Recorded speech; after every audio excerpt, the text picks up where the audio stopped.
ناج Gulfam president Karachi mobile electronic dealer association ایک افسوسناک واقعہ جو رونما ہوا ہے پولیس کسٹڈی میں جو ہمارے تاجر کی وکاس کی جو ہلاکت ہوئی ہے اس سلسلے میں کراچی موبائل الیکٹرانک ڈیلر ایسوسی ایشن نے پرامن اپنا کاروبار جو ہے احتجاجاً بند کیا ہے اور ہم ریکویسٹ کرتے ہیں وزیر اعلیٰ صاحب سے آئی جی صاحب سے ایڈیشنل آئی جی صاحب سے کہ اس واقعے کی شفاف انکوائری کروائی جائے اور ہمارا جو 69 تاجر جو ہے وہ زیر حراست جو پولیس کی جو ہلاکت ہوئی ہے اس پر سخت ایکشن لیا جائے اور اس کی جو قتل کی ایف آئی آر ہے وہ درج کی جائے۔ یہ ہمارے شہید بھائی کی یہاں پر لاش پڑی ہوئی ہے اور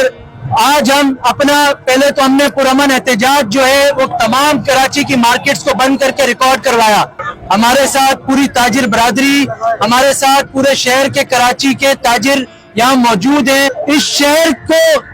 سب سے زیادہ ٹیکس دینے والے ہم تاجر ہیں، اس کو بےایمانہ ایک 69 تاجر کو، ہمارے وکاس کو، بھائی کو، ایک بے گناہ بندے کو بے گناہ کیس میں بند کیا گیا اور اس کے بعد اس کا مجرمانہ قتل کیا گیا۔ اس کے خلاف ہم انشاءاللہ جو نیکسٹ لائے عمل ہے وہ بھی ہم اس کا بھی اعلان کرنے جا رہے ہیں ابھی، اور تمام شہر کی تاجر برادری ہم التماس کرتے ہیں وزیر اعلیٰ صاحب سے، جنہوں نے اب تک ہم سے رابطہ نہیں کیا، وزیر داخلہ صاحب سے کہ آپ نے ایکشن تو لیا مگر اب تک کوئی ایکشن اس کے اوپر ہوا نہیں۔ ہمارے کراچی کے جو تاجر ہے جس کا ابھی قتل کیا گیا ہے اس کی شفاف انکوائری ہونی چاہیے، اور جو ہمارے جو جتنے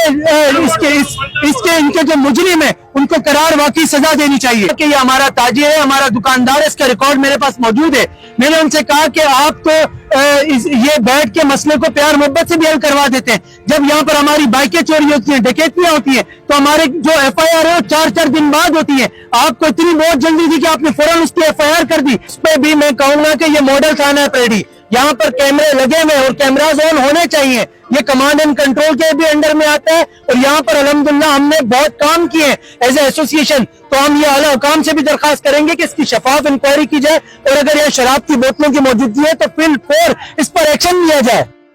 جو ہے ان کے والد صاحب کی مشاورت سے، ان کے وکیلوں سے، ان کے بھائی کی مشاورت سے،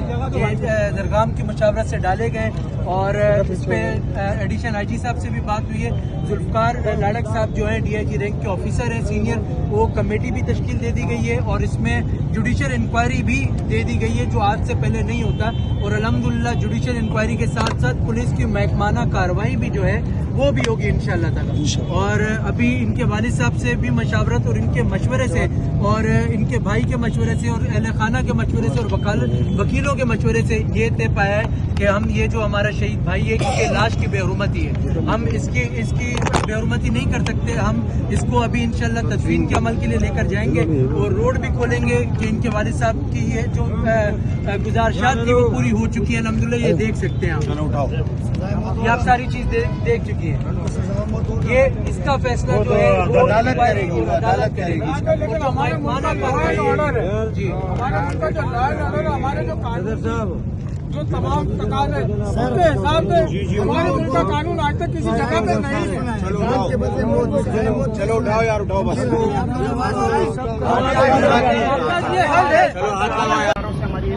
وہ سگنل توڑتے والے تھے، ہماری بائک کو ہٹ کیا انہوں نے پھر ہم سے لڑنا شروع کیا، ہم پہ تشدد کیا، پھر انہوں نے وہاں سے ہمیں اٹھا کے پریڈی تھانے میں لائے، پریڈی تھانے میں بھی انہوں نے تشدد کیا، جھوٹی ایف آئی آر باندھی، اور یہ پورا مجھے مارا، میرے بھائی کو مارا، صحیح ہے، دو ہمارے ساتھ دوست تھے ان کو بھی مارا، صحیح ہے، اور جھوٹی ایف آئی آر باندھی، اور اس کے بعد ہمیں لاک اپ کیا۔ ہم نے ہمارے ماں باپ آئے، ہمارے سب آئے، بڑے آئے، اور ان سے انہوں نے بات بھی کی کہ ہم ان کا ریمانڈ نہیں لیں گے۔ اس کے بعد انہوں نے ریمانڈ لیا، اور وہ جب گئے ہیں تو اس ایس ایچ او نے بولا ان کو وہ ریمانڈ دینا کہ اپنی زندگی میں یاد رکھیں، اور جب وہ ریمانڈ میرے بھائی کا لیا، سب سے پہلے میرے بھائی کو لے کے گئے، اس کے بعد انہوں نے مرڈر کیا اندر، ایسا ریمانڈ لیا کہ وہ مر گیا، اور اس میں یہ ایس ایچ او ان کے نیچے کا جتنا عملہ ہے اب وہ نہیں ہے، اب ایک بھی نہیں ہے سوائے ایس ایچ او کے، یہ ایک بھی موجود نہیں ہے، 6 سے 7 افراد تھے، ہمیں لاک اپ میں ہی بند رکھا ہوا تھا، بول رہے تھے ایک ایک کر کے سب کا ریمانڈ لیں گے، آپ تینوں کا ریمانڈ لیں گے۔ ابھی یہ بھی بتائیں آپ لوگ کا کیا لایا ہے، آپ لوگ کیا چاہتے ہیں؟ سر میرا بھائی اس دنیا سے گیا، میں سزائے موت چاہتا ہوں، جن لوگوں نے میرے بھائی کا یہ ہوا ہے وہ اس دنیا سے گئے، میں چاہتا ہوں سر خون کا بدلہ خون ہو، سزائے موت میں ان کی چاہتا ہوں سر، سزائے موت۔ یہ معاملے کو لے کر president Karachi mobile electronic dealer ایسوسی ایشن